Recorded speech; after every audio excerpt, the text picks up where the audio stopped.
You've been trying to set boundaries with words, and it's exhausting.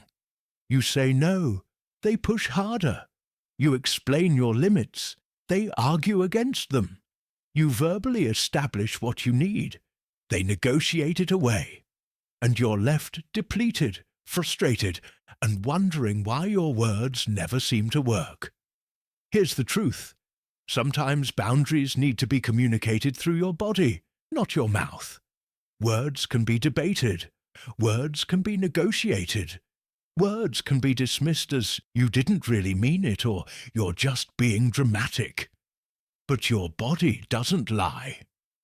When you physically create distance, when your body language closes, when your non-verbal communication says this far and no further, people understand on a level deeper than conscious thought. Your body communicates what your words can't enforce.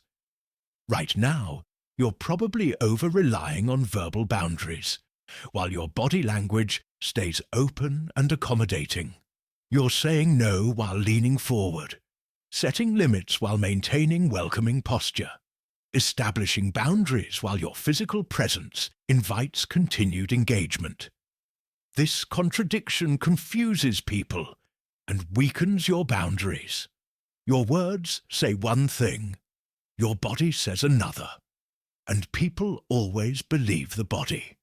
This isn't about being cold or cruel. It's about learning to communicate boundaries through the universal language that predates speech, physical presence and body language. You can still be kind in your intentions while being firm in your physical communication. You can protect yourself without verbal confrontation. You can establish absolute limits without saying a single harsh word. Machiavelli understood that princes who relied only on verbal commands were ignored, while princes whose physical presence communicated authority were obeyed before they spoke. Your body language is a form of authority. Authority over your own space, energy, and boundaries. When you master nonverbal communication of limits, you protect yourself more effectively than words alone ever could. This video will teach you 8 specific nonverbal techniques of physical distancing and closed body language that communicate absolute boundaries without requiring conflict or explanation. These are about protecting your space and energy through universal body language that everyone understands. Now, I want you to drop this affirmation in the comments. I protect my energy. Machiavelli's wisdom on nonverbal authority. Machiavelli observed that effective leaders established boundaries through presence before words were necessary. Their physical positioning, posture, and movement communicated where limits existed. People instinctively respected these nonverbal boundaries because the body's message was clear and unmistakable. Your personal boundaries deserve the same nonverbal reinforcement. 1. The physical step back, creating literal distance. Here's your first technique. When someone violates your comfort zone, physically step backward. Not aggressively, not dramatically. Just a calm, deliberate step back that reestablishes your preferred distance. This physical movement communicates you're too close without requiring you to say those words. Most people stay in uncomfortable proximity because they don't want to seem rude. Someone stands too close, invades your space, but you tolerate it because stepping back feels confrontational. But tolerating proximity that makes you uncomfortable teaches people that your physical boundaries don't exist. When you step back calmly, you're communicating something powerful. This is my boundary. I'm establishing the distance that feels right to me. You're not asking permission. You're not explaining why. You're just physically creating the space you need. Most people will unconsciously respect this without it becoming verbal conflict. Think about how you naturally step back from things that make you uncomfortable. Bad smells, unstable structures, aggressive animals. Your body knows how to create protective distance. Apply that same instinct to people who violate your comfort zone. Your body's wisdom about safety applies to social situations too. The specific practice with gentleness. Next time someone stands too close or invades your space, calmly take one step backward while maintaining neutral facial expression. Don't apologize. Don't explain. Just physically establish your boundary. If they move closer again, step back again. Your repeated stepping back communicates the boundary clearly. This forces acknowledgement of your physical boundary without verbal confrontation. Your body says, "This is my limit," in language that requires no translation. And most people will instinctively respect physical distance boundaries, even if they'd argue with verbal ones. I want you to drop this affirmation in the comments. My boundaries protect me. 2. The crossed arms shield. Physical closure. Pay attention to this protective posture. Cross your arms across your chest when you need to communicate closure. This universal body language signals, I'm closed to further engagement right now. It's a physical barrier that communicates unavailability without words. When you maintain open body language while trying to establish boundaries verbally, you're sending mixed signals. Your words say, I need space, but your open posture says, I'm still available. People respond to the body language more than the words.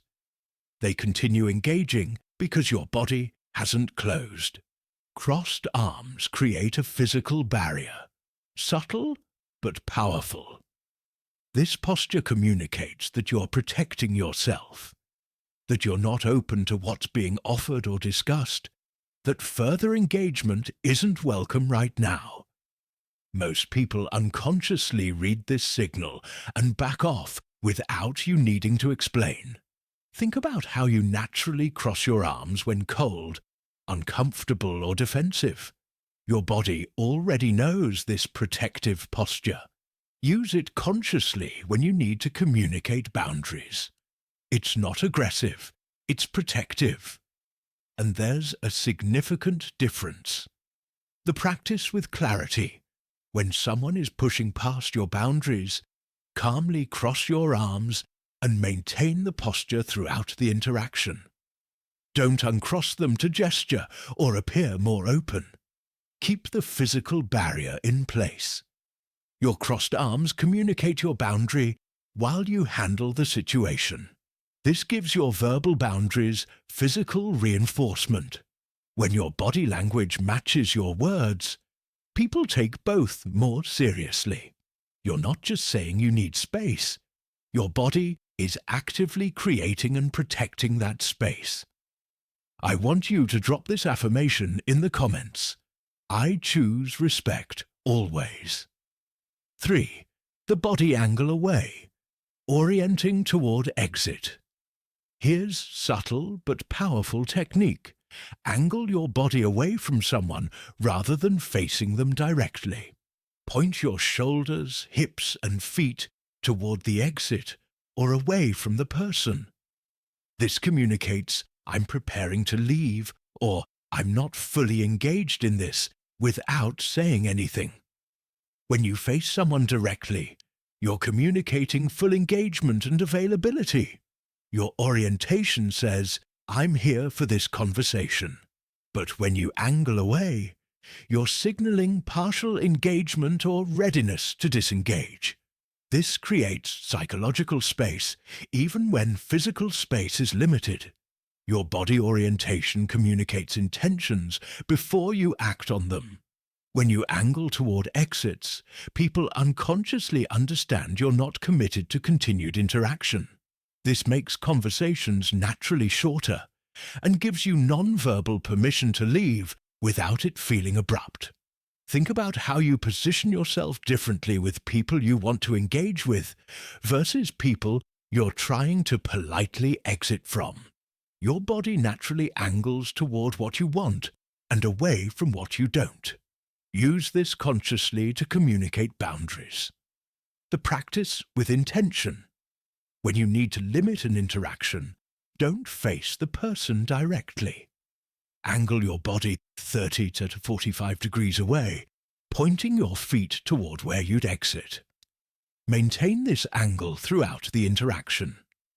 Your angled posture communicates that this interaction has limits, even as you remain polite. This lets you be physically present while communicating you're not fully available. You're protecting your energy by signaling limited engagement through your body position. And people will naturally respect the boundary your orientation creates. I want you to drop this affirmation in the comments. I protect my energy. 4. The minimal eye contact, visual disengagement. Pay attention to this powerful signal. Reduce eye contact when you need to communicate disinterest or boundary. While maintaining some eye contact for politeness, break eye contact frequently and let your gaze move elsewhere. This signals, I'm not fully engaged with you. Extended eye contact communicates interest, engagement, and openness.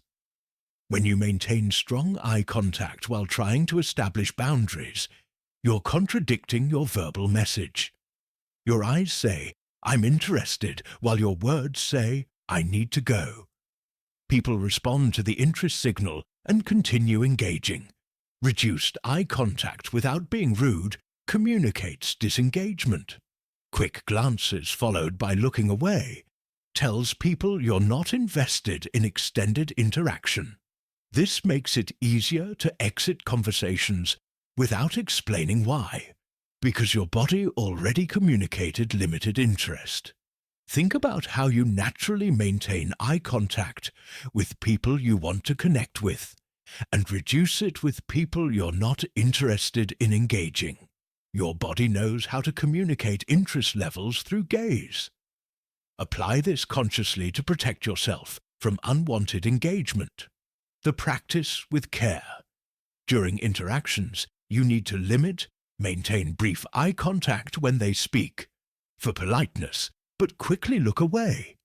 At your watch, towards something else, anywhere but sustained eye contact. This pattern of brief look away communicates your limited engagement without being overtly rude. This protects your energy by communicating disinterest non-verbally. People will naturally wind down interactions when they sense your visual disengagement. Your reduced eye contact creates the space your words might not achieve. I want you to drop this affirmation in the comments. My boundaries protect me. 5. The physical barrier creation, using objects as boundaries. Here's practical technique. Position physical objects between you and people who violate boundaries. A desk, a chair, a table, your bag, anything that creates physical separation. These objects become extensions of your boundary, creating space without verbal establishment. When no physical barriers exist, people can easily invade your space. But when you consciously position objects between yourself and others, you're creating boundaries that are harder to cross. The physical object communicates there's a boundary here, without you needing to explain. This is especially useful in situations where you can't easily create distance, at work, in social situations with family. You can't always leave, but you can always position objects to create protective space. The barrier is subtle, but psychologically powerful. Think about how you naturally put your bag on the seat beside you on public transit to discourage others from sitting there, or how you position yourself behind a counter or desk when you want professional distance. You already use physical barriers instinctively. Now use them strategically. The practice with awareness. When someone routinely violates your boundaries, position yourself so physical objects are between you. Stand on one side of a table while they're on the other. Keep your desk between you during conversations. Hold your bag or belongings in front of your torso as a barrier. These objects create space that protects you. This gives you physical boundaries that are easier to maintain than abstract verbal ones. The object does the work of separation, so you don't have to constantly verbally re-establish the boundary. Your environmental positioning protects your space. I want you to drop this affirmation in the comments. I choose respect always. 6. The shortened response time. Communicating through brevity. Pay attention to this subtle signal. Keep your responses brief and don't elaborate. Short answers communicate this conversation has limits without you explaining that explicitly. Your brevity creates natural conversation endpoints. When you give long, detailed responses, you're inviting continued engagement. Your elaboration signals that you're invested in the conversation. But when you respond with minimal information, yes, no, maybe, I'll think about it, you're communicating limited availability for extended interaction. Brief responses create awkward pauses that make it easier to exit. When you don't fill the silence with elaboration, the other person feels the natural end of the conversation. They're more likely to let the interaction conclude rather than pushing for more engagement. Think about how differently you respond to people you want to talk to versus people you're trying to politely disengage from. With the former, you elaborate and ask questions. With the latter, you give short answers that don't invite continuation. Use this consciously to protect your energy.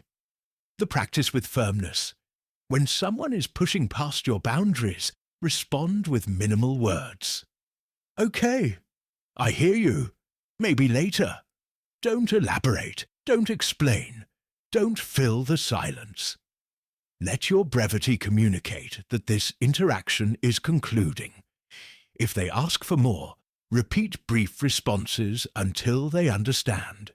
This protects you from being drawn into extended interactions you don't have energy for. Your brevity is boundary enforcement through communication style. And most people will respect the natural endpoint your brief responses create. I want you to drop this affirmation in the comments. I protect my energy. 7. The closed facial expression, neutral or stern face. Here's powerful non-verbal signal.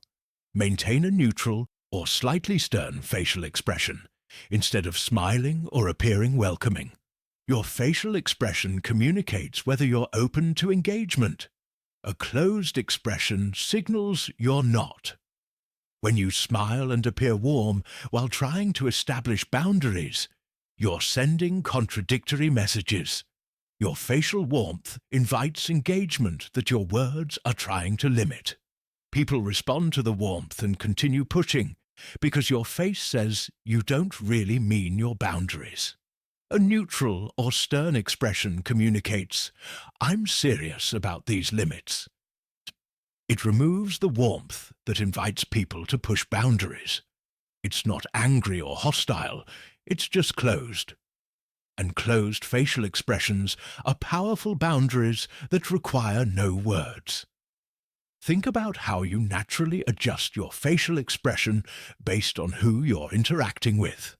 You smile at people you're happy to engage with. You remain neutral or serious with people you're not inviting deeper connection with. Use this consciously to support your boundaries.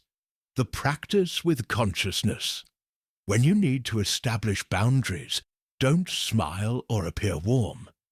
Maintain a calm, neutral, or slightly serious expression. Don't soften your face to seem nicer. Your neutral expression reinforces that you're serious about your limits. Let your face communicate what your words are saying. This removes the mixed signal that undermines boundaries. When your facial expression matches your boundary message, people take you more seriously. Your closed expression protects your boundaries by removing the warmth that invites pushing. I want you to drop this affirmation in the comments. My boundaries protect me.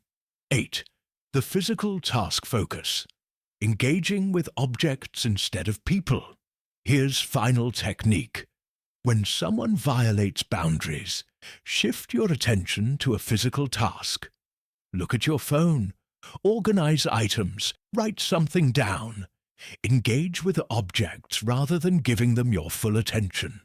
This communicates I have other priorities without verbal explanation. When you give someone your full attention while trying to establish boundaries, you're contradicting yourself. Your attention says, you're my priority, while your words say, I need to focus elsewhere. People respond to attention more than words, so they continue engaging despite your verbal boundaries. Shifting attention to tasks communicates that you're not fully available. Your divided attention makes it socially uncomfortable for them to continue demanding engagement. Most people will naturally back off when they sense they don't have your focus. Think about how you naturally busy yourself with tasks when you want to discourage conversation. Checking your phone, looking through papers, organizing your space. Your body already knows this protective behavior. Use it consciously when you need boundaries. The practice with intention. When someone is pushing past boundaries, don't give them full attention. Pull out your phone and check it. Organize items on your desk. Write something down. Engage with physical tasks while giving them minimal attention. Your task focus communicates your limited availability without requiring explanation. This creates natural conversation endpoints because people feel awkward demanding attention from someone clearly busy with other things. Your task engagement is boundary enforcement through attention allocation, and it works without conflict. I want you to drop this affirmation in the comments. I choose respect always. Protect yourself through body language. So here's what these 8 techniques reveal. Boundaries don't always require words. Physical step back creates literal distance. Crossed arms communicate closure. Body angle away signals limited engagement. Reduced eye contact shows disinterest. Physical barriers establish space. Brief responses create endpoints. Neutral facial expression removes warmth that invites pushing. Task focus communicates divided attention. Your body speaks a language everyone understands. The primal, instinctive language of boundaries, space, and availability. When you master this language, you protect yourself more effectively than words alone ever could. You establish limits without conflict. You create distance without explanation. You enforce boundaries without confrontation. Machiavelli would remind you that the most effective authority is demonstrated through presence, not proclamation. That boundaries maintained through physical communication are harder to violate than those established only through words. That your body's wisdom about protection deserves to be honored and used consciously. The people who genuinely respect you will respond to these nonverbal boundaries naturally. The people who don't respect you will push regardless. But your body language makes their disrespect more obvious and easier to address. Either way, you've protected yourself. If this video taught you to communicate boundaries through body language, hit that like button. Share it with someone who needs non-verbal protection strategies. Subscribe because we're teaching you comprehensive boundary protection. Now, I want you to drop this final affirmation in the comments. I am powerful and kind. Protect your space physically. Communicate limits non-verbally. Honor your body's wisdom. Now go establish boundaries that require no words yet command complete respect.